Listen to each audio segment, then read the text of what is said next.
So, ladies and gentlemen, welcome to a unique transit video that I wanted to make, which is regarding the month of December, which is this month in 2019.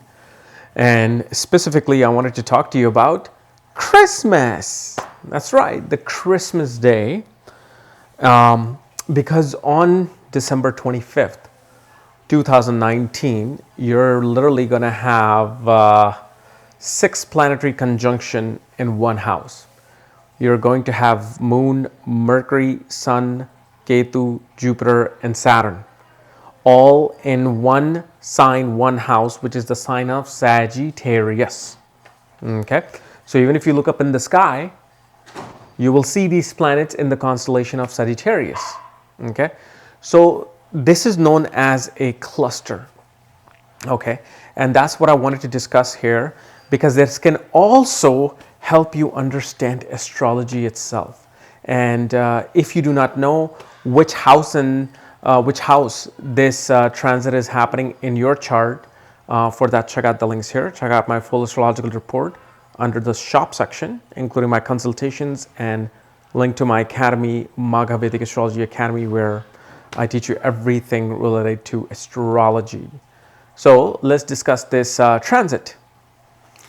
So some of my followers on Facebook and some of my students on my academy were interested in this particular conjunction, and they also mentioned that there also is speculation that India can go to war with Pakistan, or there could be some big thing in the world. Okay, so concerning like the country of India, okay, I don't think any of that is going to happen on this particular day. And obviously within a week or so, these conjunctions will be, separated. So no, it's not going to happen, because the thing is, the most important thing in a transit that I've always mentioned is this particular score known as Ashtaka Varga, especially Bin Ashtak Varga, which you actually will see in the report. And I actually give you a tutorial too. When you get the report, you get the tutorial how to read your mathematical points. So a planet can give 0 points to 8 points to a certain zodiac sign. Okay, so if all these 6 planets are transiting in the sign of Sagittarius, you want to see what score are they giving. 0 being completely nil, completely blank, no power, nothing. Okay, 8 being the most magnificent, 8 being great, and 4 being average because it's in the middle. So the thing is, India receives both by Jupiter and Saturn 4 and 5 points. And for 4 points for Saturn is actually considered good, because Saturn and Mars are always giving the lowest points in this mathematical system. This is why they're known as the most malefic. Jupiter gets the highest point. That's why Jupiter is known as the most benefic in astrology. So when Saturn gives 4 points, usually it's always giving 1, 2, 3 points. When it gives 4, it's actually considered more like 5 points. So when a planet is giving average points and a little bit above average points, then you can see that this planet will not behave so malefically, for a particular chart. Now, one thing I will say is that once Saturn moves into Capricorn, especially for India's chart, Saturn only gives 1 point. So that is, now that's a particular placement that could have certain implications that may not be the most desired result from the public or Republic of India. The regular Joe of India, they may not like what in the action India may take or what other may take against India. But yeah, at least as far as before January is concerned, no, I don't see that happening, at least even with 2019. But after that, the Ashtak Varga score goes very nil. And that's where, we have to kind of then pay more attention to what's happening to the economic system of India. Because you got to understand one thing. The only time a country will go to war is when their economy is suffering. When the economy suffers and they go to war, suddenly the economy rises. They're buying all the warheads. They're doing all these things. Interest rate is going down. So richer are getting richer and they think that economy is improving. And that's one of the way they disguise, a horrible economy into a beautiful economy. It's like CDOs. If you watch the movie, what do you call The Big Short? So that's how it is. But, definitely, especially, with the Saturn points, it looks a bit tough. That's all I will say. And now, can a disaster happen in a certain country? Well, there's like 300, 200 countries on this planet. You have to look at each chart and see how, this transit is going to play out according to their country chart, which I'm pretty sure 80-90% of the country don't even have the proper, chart for themselves. But one thing you have to understand, that the 6th planetary conjunction that occurs is known as a cluster. And whenever you see a cluster in someone's chart, whether it's your chart or like it's happening in the transit, what happens is there's a concentration of energy in that house. There's literally a concentration. So like I always talk about nakshatras, the constellations, or I talk about the yogas or this and that. Well, you got to understand, sometimes when you have a cluster of planets in a certain house in the zodiac sign, they can actually overpower the nakshatra. They can overpower the zodiac sign, because it's like you have this boundary with the zodiac sign and then you have this boundary with the nakshatra. But imagine the fire just enveloping the entire boundary that you can't even see the boundary. You can't even see the zodiac sign. You can't even see the the nakshatra. Why is that? Because there's a force. These planets are this force, and they show you that what is to be activated in everybody's chart.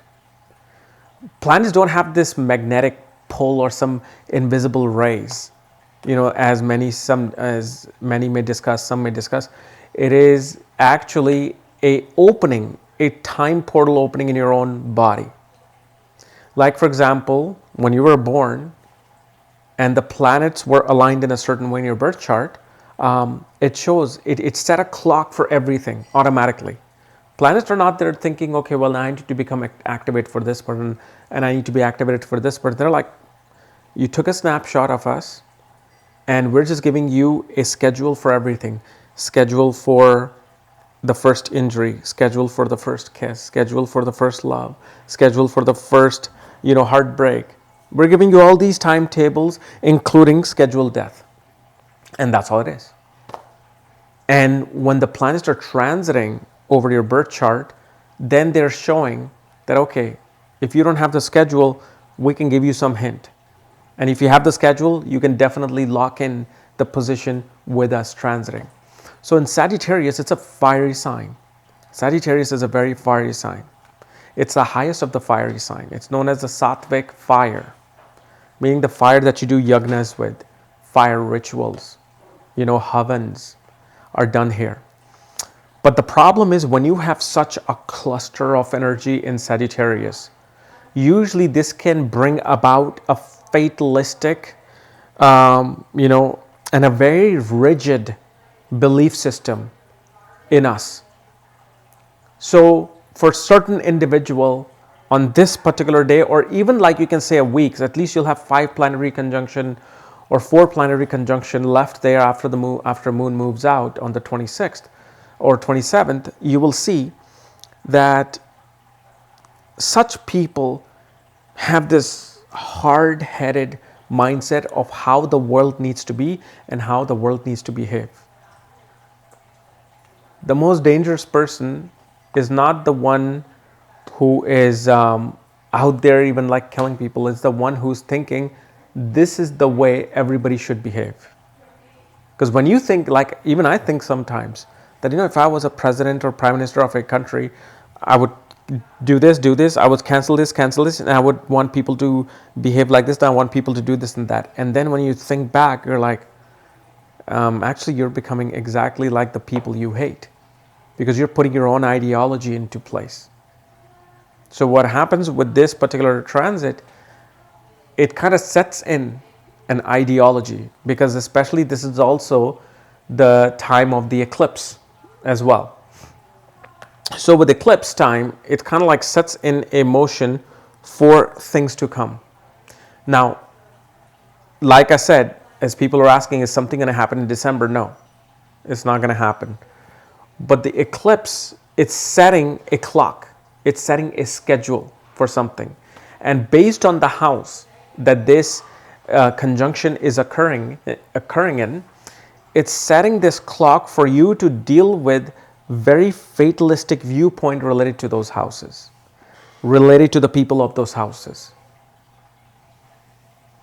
So let's say you're an Aries ascendant and this conjunction is occurring in your 9th house.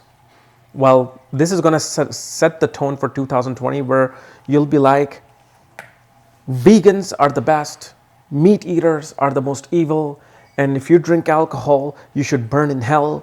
And I'm going to take this virtue and I'm going to practice it and preach it from here on out. And somebody else might be saying, screw all the vegans, okay? Screw all the people who hate dairy. I'm going to set in an agenda that everybody just needs to eat what we have been eating for past, 10,000, 20,000 years. Fatalistic thinking on both ends. And so you can also see, especially with the Mula Nakshatra, with Moon, Mercury, Jupiter, Ketu being in, Moon, Mercury, Jupiter, and Sun being in Mula Nakshatra. Mula is all about either rooting things permanently or uprooting things. So what happens is, whichever house this conjunction is occurring in, you will be set to uproot something. Like, for example, it occurs in your 6th house. You will uproot an old dietary plan and root in a new one. Or you will uproot your enemies, okay, and plant new seeds for awaiting enemies. Or let's say you have debts. This particular conjunction of benefics and malefics and this cluster together shows that suddenly you are going to strategize and try to uproot whatever debts you have that you owe, whether it's in this life or whether it's your karmic debt. If, let's say, this occurs in your 4th house, well, this can definitely cause some uprooting with your family members. One can uproot things where like this chaos takes place, some unnecessary fight takes place, because you had some deep-rooted issue that are now coming to play, because all the planets are in the nakshatra of the roots, and the 2 planets are in the nakshatra of the war. So if you uproot something, it can start a war. If you plant new seeds, it can start a war. So my whole thing is not to make some prediction for you guys as to what happens, is to show you that how a cluster of energy works, in not only in transit but in a birth chart.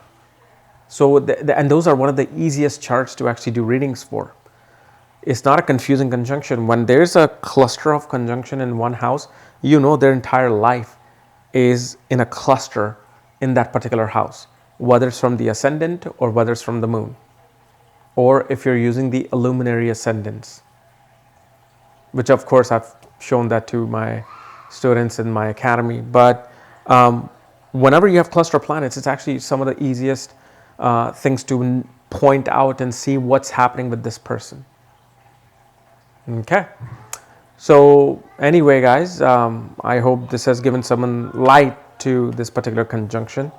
If you're new to my channel, subscribe below. And if you want to know where your conjunctions are placed, what sign they're in, and all the other planetary placement, for that, check out the links here. Otherwise, we'll see you later. Bye-bye.